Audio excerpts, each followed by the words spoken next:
Fact talks മലയാളത്തിൻ്റെ പുതിയൊരു വീഡിയോയിലേക്ക് എല്ലാവർക്കും സ്വാഗതം. ചാന്ദ്രദിനവുമായി ബന്ധപ്പെട്ട നമ്മുടെ മറ്റൊരു വീഡിയോ ആണിത്. നമ്മൾ ഓൾറെഡി 5 വീഡിയോസ് ചാന്ദ്രദിനവുമായി ബന്ധപ്പെട്ട് അപ്ലോഡ് ചെയ്തു. ഇത് 6ാമത്തെ വീഡിയോ ആണ്. നമുക്കുടൻ തന്നെ ചോദ്യങ്ങളിലേക്ക് കടക്കാം. പ്രധാനപ്പെട്ട 15 ചോദ്യങ്ങളാണ് നമ്മൾ ഈ ഒരു വീഡിയോയിൽ പറയാൻ പോകുന്നത്. നമ്മുടെ മറ്റെല്ലാ വീഡിയോസിലും ഉള്ളതുപോലെ തന്നെ ഈ വീഡിയോയുടെ അവസാനവും നിങ്ങൾക്കായിട്ടൊരു ബോണസ് ക്വസ്റ്റ്യൻ നൽകിയിട്ടുണ്ട്. വീഡിയോയുടെ അവസാനമാണ് ആ ബോണസ് ക്വസ്റ്റ്യൻ നൽകിയിരിക്കുന്നത്. അതിൻ്റെ ഉത്തരം ആരൊക്കെ കമൻറ്റ് ബോക്സിൽ കമൻറ്റ് ചെയ്യുന്നുവോ അതിൽ കുറച്ച് പേരെ സെലക്ട് ചെയ്ത് നമ്മൾ അടുത്ത വീഡിയോയിൽ വിന്നറായി പ്രഖ്യാപിക്കുന്നതാണ്. നമുക്ക് 4ാമത്തെ വീഡിയോയിലെ ബോണസ് ക്വസ്റ്റ്യൻ്റെ വിന്നേഴ്സ് ആരൊക്കെയാണെന്ന് നോക്കാം. അതിലേക്ക് കടക്കുന്നതിന് മുമ്പ് ഈ ചാനൽ ഇതുവരെ നിങ്ങൾ സബ്സ്ക്രൈബ് ചെയ്തില്ല എങ്കിൽ ചാനൽ ഇപ്പോൾ തന്നെ സബ്സ്ക്രൈബ് ചെയ്യുക. നമുക്ക് ആരൊക്കെയാണ് ബോണസ് ക്വസ്റ്റ്യൻ്റെ വിന്നേഴ്സ് എന്ന് നോക്കാം. ചാന്ദ്രദിനവുമായി ബന്ധപ്പെട്ട് നമ്മൾ അപ്ലോഡ് ചെയ്യുന്ന 6ാമത്തെ വീഡിയോ ആണിത്. നമ്മൾ ഇന്നലെയായിരുന്നു 5ാമത്തെ വീഡിയോ അപ്ലോഡ് ചെയ്തത്. 4ാമത്തെ വീഡിയോയിലെ ബോണസ് ക്വസ്റ്റ്യൻ്റെ വിന്നേഴ്സിനെ നമ്മൾ പ്രഖ്യാപിച്ചിട്ടില്ലായിരുന്നു. അപ്പോൾ ഈ ഒരു വീഡിയോയിലാണ് നമ്മളത് ചെയ്യുന്നത്. നമ്മുടെ 4ാമത്തെ വീഡിയോയിലെ ബോണസ് ചോദ്യം ഇതായിരുന്നു: അന്താരാഷ്ട്ര ബഹിരാകാശ ദിനം എന്നാണ്? ഇതിൻ്റെ ശരിയായ ഉത്തരം ഏപ്രിൽ 12-ാം തീയതിയാണ്. അതായത് ഏപ്രിൽ 12-ാം തീയതിയാണ് അന്താരാഷ്ട്ര ബഹിരാകാശ ദിനം. ഇനി ആരൊക്കെയാണ് ശരിയായ ഉത്തരം കമൻറ്റ് ചെയ്ത വിന്നേഴ്സ് എന്ന് നോക്കാം. നമ്മുടെ കഴിഞ്ഞ വീഡിയോയിലെ ബോണസ് ക്വസ്റ്റ്യൻ്റെ വിന്നേഴ്സ് ആരൊക്കെയാണെന്ന് നോക്കാം. സകേത് ER, അനുപമ, സിബ ആമിന AP, ആരവ്, ഫാത്തിമ, മറിയമത്ത് സന PA, റിയ, ഫാത്തിമ പറമ്പാത്ത് എന്നിവരാണ് നമ്മുടെ കഴിഞ്ഞ വീഡിയോയിലെ ബോണസ് ക്വസ്റ്റ്യൻ്റെ വിന്നേഴ്സ്. ഇതേപോലെയാണ് ഈ വീഡിയോയുടെ അവസാനവും ബോണസ് ക്വസ്റ്റ്യൻ നൽകിയിരിക്കുന്നത്. നമ്മുടെ കഴിഞ്ഞ വീഡിയോയിലെ ബോണസ് ക്വസ്റ്റ്യൻ്റെ വിന്നേഴ്സ്, അതായത് 5ാമത്തെ വീഡിയോയിലെ ബോണസ് ക്വസ്റ്റ്യൻ്റെ വിന്നേഴ്സിനെയും ഈ വീഡിയോയുടെ അവസാനം നമ്മൾ പ്രഖ്യാപിച്ചിട്ടുണ്ട്. ആദ്യം തന്നെ പ്രഖ്യാപിച്ച് ബോറടിപ്പിക്കാതിരിക്കാനാണ് നമ്മൾ അവസാനം പ്രഖ്യാപിക്കുന്നത്. അപ്പോൾ വീഡിയോയുടെ അവസാനം നമ്മുടെ കഴിഞ്ഞ വീഡിയോയിലെ ബോണസ് ക്വസ്റ്റ്യൻ്റെ വിന്നേഴ്സിനെ പ്രഖ്യാപിച്ചിട്ടുണ്ട്. നമുക്ക് സമയം കളയാതെ ഉടൻ തന്നെ 1ാമത്തെ ചോദ്യത്തിലേക്ക് കടക്കാം. അപ്പോൾ നമുക്കിനി വീഡിയോയിലെ 1ാമത്തെ ചോദ്യത്തിലേക്ക് കടക്കാം. ചോദ്യം ഇതാണ്: ചന്ദ്രയാൻ 3 വിക്ഷേപിച്ചത് എന്നാണ്? ചന്ദ്രയാൻ 3 ലോഞ്ച് ചെയ്തതെന്ന്?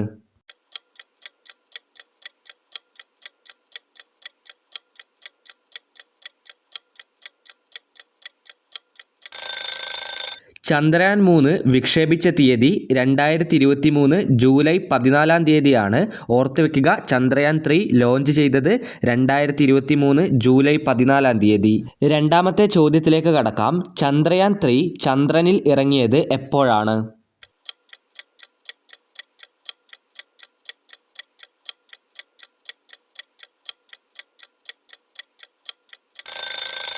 ചന്ദ്രയാൻ 3 ചന്ദ്രനിൽ ഇറങ്ങിയത് 2023 ഓഗസ്റ്റ് 23-ാം തീയതിയാണ്. അപ്പോൾ 1ാമത്തെ ചോദ്യത്തിൽ ചന്ദ്രയാൻ 3 വിക്ഷേപിച്ച തീയതി നമ്മൾ പഠിച്ചു. 2023 ജൂലൈ 14-ാം തീയതിയാണിത്. ചന്ദ്രയാൻ 3 ചന്ദ്രനിൽ ഇറങ്ങിയ തീയതിയാണ് 2023 ഓഗസ്റ്റ് 23. ഈ 2 ഡേറ്റുകളും ഓർത്ത് വയ്ക്കുക, ഇമ്പോർട്ടൻ്റ് ആണ്. 3ാമത്തെ ചോദ്യത്തിലേക്ക് കടക്കാം. ചന്ദ്രയാൻ 3-ൻ്റെ പര്യവേഷണ വാഹനം ഏതാണ്? ചന്ദ്രയാൻ 3-യുടെ പര്യവേഷണ വാഹനം ഏത്?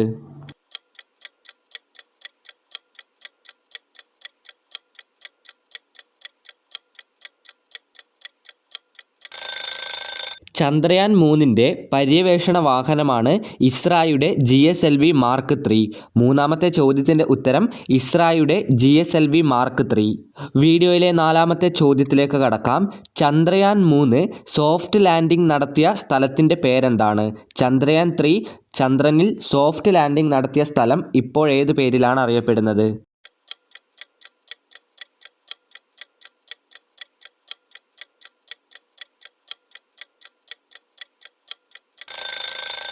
ചന്ദ്രയാൻ 3 സോഫ്റ്റ് ലാൻഡിംഗ് നടത്തിയ സ്ഥലത്തിൻ്റെ പേരാണ് ശിവശക്തി പോയിൻ്റ്. അതായത് ചന്ദ്രയാൻ 3 ചന്ദ്രനിൽ സോഫ്റ്റ് ലാൻഡിംഗ് നടത്തിയ സ്ഥലം അറിയപ്പെടുന്ന പേരാണ് ശിവശക്തി പോയിൻ്റ്. ഇത് ഇമ്പോർട്ടൻ്റ് ആയ ചോദ്യമാണ്. വീഡിയോയിലെ 5ാമത്തെ ചോദ്യത്തിലേക്ക് കടക്കാം. മൂൺ മാൻ ഓഫ് ഇന്ത്യ എന്നറിയപ്പെടുന്ന വ്യക്തി ആരാണ്? ഇമ്പോർട്ടൻ്റ് ആയ ചോദ്യമാണിത്. മൂൺ മാൻ ഓഫ് ഇന്ത്യ എന്നറിയപ്പെടുന്ന വ്യക്തി ആര്?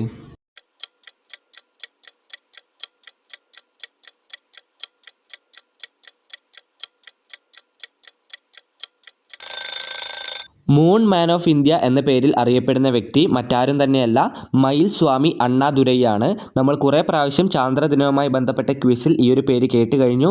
ഇമ്പോർട്ടൻ്റ് ആയ ചോദ്യമാണിത്. മൂൺ മാൻ ഓഫ് ഇന്ത്യ എന്ന പേരിൽ അറിയപ്പെടുന്നത് മയിൽസ്വാമി അണ്ണാദുരൈയാണ്. വീഡിയോയിലെ 6ാമത്തെ ചോദ്യത്തിലേക്ക് കടക്കാം. ചന്ദ്രയാൻ 1-ൻ്റെ CEO ആരായിരുന്നു? ചന്ദ്രയാൻ 1-ൻ്റെ CEO ആരായിരുന്നു?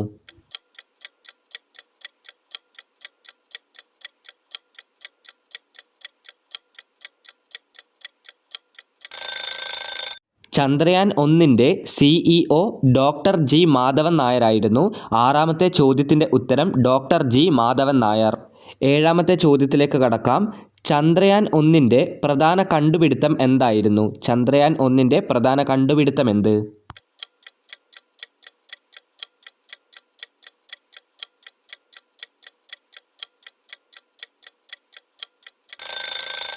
ചന്ദ്രയാൻ 1-ന്റെ പ്രധാന കണ്ടുപിടുത്തം, വളരെ ഇമ്പോർട്ടൻ്റ് ആയ ഒരു കണ്ടുപിടുത്തമായിരുന്നു അത്. ചന്ദ്രനിൽ ജലത്തിൻ്റെ സാന്നിധ്യം കണ്ടെത്തിയത് ചന്ദ്രയാൻ 1 അതുതന്നെയാണ് ചന്ദ്രയാൻ 1-ന്റെ ഏറ്റവും വലിയ പ്രത്യേകതയും. അപ്പോൾ ഇമ്പോർട്ടൻ്റ് ആയ ഒരു ക്വസ്റ്റ്യൻ ആണിത്, ഇത് അറിഞ്ഞിരിക്കുക. 8-ാമത്തെ ചോദ്യത്തിലേക്കാണ് ഇനി നമ്മൾ കടക്കാൻ പോകുന്നത്. ചന്ദ്രയാൻ 1-ന്റെ ഓർബിറ്റൽ ഇൻസുലേഷൻ നടന്ന തീയതി എന്നാണ്?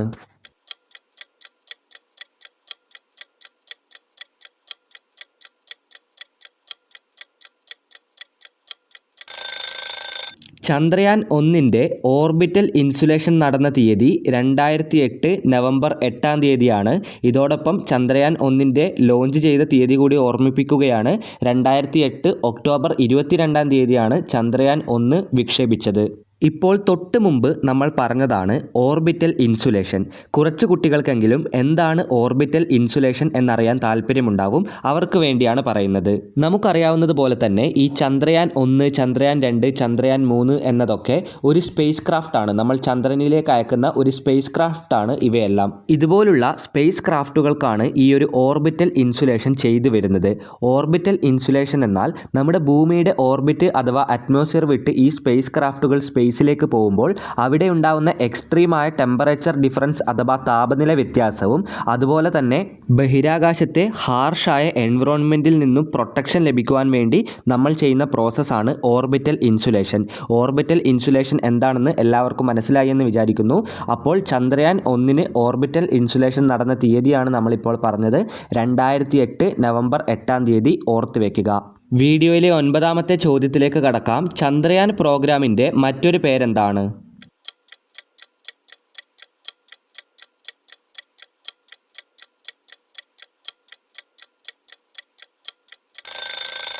നമുക്കറിയാം ചന്ദ്രയാൻ എന്നത് നമ്മുടെ ISRO അഥവാ ഇന്ത്യയുടെ ചാന്ദ്ര പദ്ധതിയാണ്. അപ്പോൾ ഇന്ത്യയുടെ ചാന്ദ്ര പദ്ധതിയായ ചന്ദ്രയാൻ്റെ മറ്റൊരു പേരാണ് ഇന്ത്യൻ ലൂണാർ എക്സ്പ്ലോറേഷൻ പ്രോഗ്രാം. ഓർത്ത് വയ്ക്കുക, ഇമ്പോർട്ടൻ്റ് ആയ ചോദ്യമാണിത്. ഇന്ത്യൻ ലൂണാർ എക്സ്പ്ലോറേഷൻ പ്രോഗ്രാം എന്നാണ് ചന്ദ്രയാൻ്റെ മറ്റൊരു പേര്. വീഡിയോയിലെ 10-ാമത്തെ ചോദ്യത്തിലേക്ക് കടക്കാം. ചന്ദ്രൻ്റെ ധ്രുവങ്ങളിലെ ഇരുണ്ട ഗർത്തങ്ങളിൽ ജലസാന്നിധ്യം ഉണ്ടോ എന്നറിയാൻ ഉപയോഗിച്ച ഉപകരണം ഏതാണ്?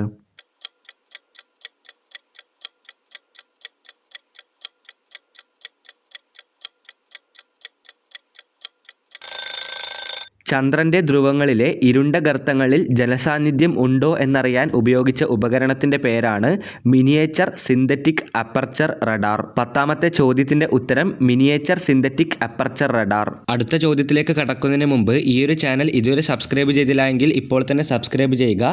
അഥവാ സബ്സ്ക്രൈബ് ചെയ്തവരാണെങ്കിൽ ഈ വീഡിയോ ഇപ്പോൾ തന്നെ ലൈക്ക് ചെയ്യുക. നമുക്ക് അടുത്ത ചോദ്യത്തിലേക്ക് കടക്കാം. 11-ാമത്തെ ചോദ്യത്തിലേക്ക് കടക്കാം.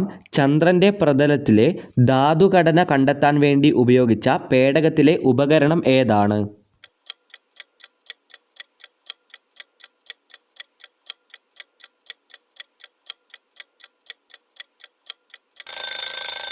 ചന്ദ്രൻ്റെ പ്രതലത്തിലെ ധാതുഘടന എന്നതുകൊണ്ട് ഉദ്ദേശിക്കുന്നത് ചന്ദ്രൻ്റെ സർഫസിലെ കെമിക്കൽ കോമ്പോസിഷനാണ്.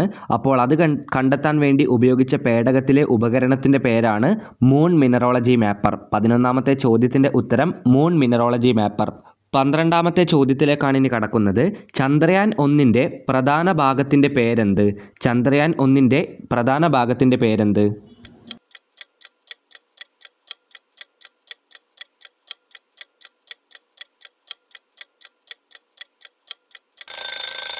ചന്ദ്രയാൻ 1-ന്റെ ഏറ്റവും പ്രധാനപ്പെട്ട ഭാഗത്തിൻ്റെ പേരാണ് മൂൺ ഇമ്പാക്റ്റ് പ്രോബ്.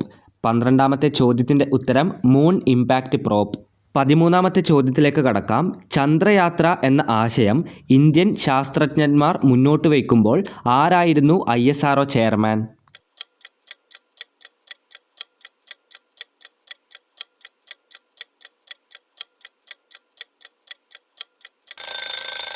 ചന്ദ്രയാത്ര എന്ന ആശയം ഇന്ത്യൻ ശാസ്ത്രജ്ഞന്മാർ മുന്നോട്ട് വയ്ക്കുമ്പോൾ ISROയുടെ ചെയർമാൻ ഡോക്ടർ കസ്തൂരി രംഗൻ ആയിരുന്നു. 13ാമത്തെ ചോദ്യത്തിൻ്റെ ഉത്തരം ഡോക്ടർ കസ്തൂരി രംഗൻ. വീഡിയോയിലെ 14ാമത്തെ ചോദ്യത്തിലേക്ക് കടക്കാം. ചന്ദ്രയാൻ എന്ന പദത്തിൻ്റെ അർത്ഥമെന്താണ്?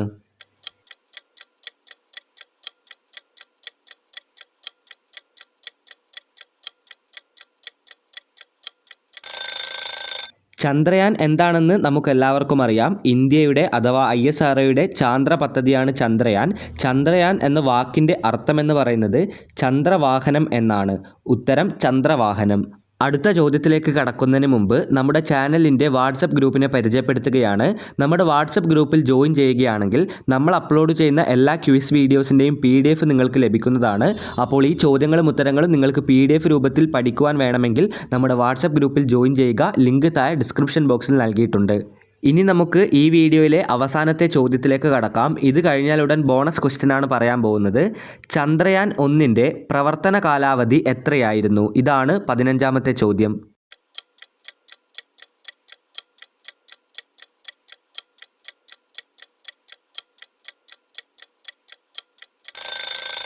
രണ്ട് വർഷമായിരുന്നു ചന്ദ്രയാൻ 1ൻ്റെ പ്രവർത്തന കാലാവധി. 15ാമത്തെ ചോദ്യത്തിൻ്റെ ഉത്തരം 2 വർഷം. നമുക്കുടൻ തന്നെ ബോണസ് ക്വസ്റ്റ്യനിലേക്ക് കടക്കാം. ചോദ്യം ഇതാണ്: ഇന്ത്യയിൽ നിർമ്മിച്ചിട്ടുള്ളതിൽ വെച്ച് ഏറ്റവും വലിയ റോക്കറ്റ് ഏതാണ്? അപ്പോൾ ഇത് നമ്മുടെ കഴിഞ്ഞ വീഡിയോയിൽ ഉണ്ടായിരുന്ന ചോദ്യമാണ്. അപ്പോൾ ഓർമ്മയുള്ള എല്ലാവരും ഈ ഒരു ചോദ്യത്തിൻ്റെ ഉത്തരം കമൻറ്റ് ചെയ്യുക. ഉത്തരത്തിൻ്റെ കൂടെ നിങ്ങളുടെ പേര് കൂടി രേഖപ്പെടുത്താൻ മറക്കരുത്. പേര് നിർബന്ധമായും രേഖപ്പെടുത്തുക. ഉത്തരവും കമൻറ്റ് ചെയ്യുക. ഈ വീഡിയോയിലെ ബോണസ് ക്വസ്റ്റ്യൻ നമ്മൾ ഓൾറെഡി പറഞ്ഞു കഴിഞ്ഞു. നമുക്ക് കഴിഞ്ഞ വീഡിയോയുടെ, അതായത് ഇന്നലത്തെ വീഡിയോയിലെ ബോണസ് ക്വസ്റ്റ്യൻ്റെ ഉത്തരവും വിന്നേഴ്സും ആരൊക്കെയാണെന്ന് നോക്കാം. ചന്ദ്രയാൻ 1ൻ്റെ വിക്ഷേപണ വാഹനം എന്തായിരുന്നു എന്നായിരുന്നു നമ്മുടെ ഇന്നലത്തെ വീഡിയോയിലെ ബോണസ് ക്വസ്റ്റ്യൻ്റെ ചോദ്യം. ഇതിൻ്റെ ശരിയായ ഉത്തരം PSLV C11 ആണ്. അതായത് ചന്ദ്രയാൻ 1ൻ്റെ വിക്ഷേപണ വാഹനത്തിൻ്റെ പേരാണ് PSLV C11. ഈ ഒരു ശരിയ ഉത്തരം കമൻറ്റ് ചെയ്ത കഴിഞ്ഞ വീഡിയോയിലെ ബോണസ് ക്വസ്റ്റ്യൻ്റെ വിന്നേഴ്സ് ആരൊക്കെയാണെന്ന് നോക്കാം. അഫ്താബ്, ശിവ, റിയ, വർണിക വിനോദ്, നിവേദ്യ, ഫാത്തിമ നൈഷ PK, മാളു, അദീന, ഇഷാൻ ജുഗ്നു എന്നിവരാണ് നമ്മുടെ കഴിഞ്ഞ വീഡിയോയിലെ ബോണസ് ക്വസ്റ്റ്യൻ്റെ വിന്നേഴ്സ്. അപ്പോൾ ഇതേപോലെയുള്ള ബോണസ് ക്വസ്റ്റ്യനാണ് നമ്മൾ നേരത്തെ പറഞ്ഞത്. ഉത്തരം അറിയുന്ന എല്ലാവരും കമൻറ്റ് ബോക്സിൽ ഉത്തരം രേഖപ്പെടുത്തുക. ഉത്തരത്തിൻ്റെ കൂടെ പേര് കൂടി രേഖപ്പെടുത്താൻ മറക്കരുത്. അപ്പോൾ ചാന്ദ്രദിനവുമായി ബന്ധപ്പെട്ട് നമ്മൾ അപ്ലോഡ് ചെയ്ത 6ാമത്തെ വീഡിയോ ആണിത്. നമ്മൾ ഓരോ വീഡിയോസിലും 15 ചോദ്യങ്ങൾ വീതമാണ് പറയുന്നത്. അപ്പോൾ 90 ചോദ്യങ്ങൾ നമ്മൾ ഇതുവരെ പറഞ്ഞു കഴിഞ്ഞു.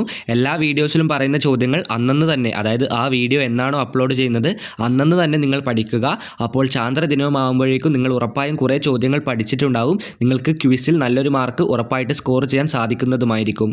അപ്പോൾ ചാന്ദ്രദിനവുമായി ബന്ധപ്പെട്ട നമ്മുടെ മറ്റ് വീഡിയോസ് ചെക്കൗട്ട് ചെയ്യാത്തവരാണ് നിങ്ങളെങ്കിൽ ഇപ്പോൾ തന്നെ ചെക്കൗട്ട് ചെയ്യുക. എല്ലാത്തിലും ഇമ്പോർട്ടൻ്റ് ആയ ചോദ്യങ്ങളാണ് പറഞ്ഞിരിക്കുന്നത്. അപ്പോൾ ഈ വീഡിയോസിൽ നമ്മൾ കൂടുതലായും ചന്ദ്രയാൻ 3ൻ്റെ ചോദ്യങ്ങളും 1ൻ്റെ ചോദ്യങ്ങളുമാണ് പറഞ്ഞിരിക്കുന്നത്. അപ്പോൾ ചന്ദ്രയാൻ 2ഉം 1ഉം 3ഉമായി ബന്ധപ്പെട്ട കുറേ ചോദ്യങ്ങൾ നമ്മൾ ഓൾറെഡി ഡിസ്കസ് ചെയ്തു. ആ വീഡിയോസ് കാണാത്തവർ ഇപ്പോൾ തന്നെ പോയി കാണുക. അപ്പോൾ ഈ ഒരു വീഡിയോ ഇവിടെ വെച്ച് അവസാനിപ്പിക്കുകയാണ്. മറ്റുള്ള വീഡിയോസിൽ നിന്ന് ഈ ഒരു വീഡിയോയ്ക്ക് കുറച്ച് ലെങ്ത് കൂടുതലാണ്. നമ്മൾ കുറച്ച് അഡീഷണൽ ഇൻഫർമേഷനും അതുപോലെ തന്നെ 2 വീഡിയോയിലെ ബോണസ് ക്വസ്റ്റ്യൻ്റെ വിന്നേഴ്സിനെയും ഈ ഒരു വീഡിയോയിൽ പ്രഖ്യാപിച്ചിരുന്നു. ഈ വീഡിയോ അവസാനം വരെ കണ്ടിരുന്ന എല്ലാവർക്കും നന്ദി, നമസ്കാരം.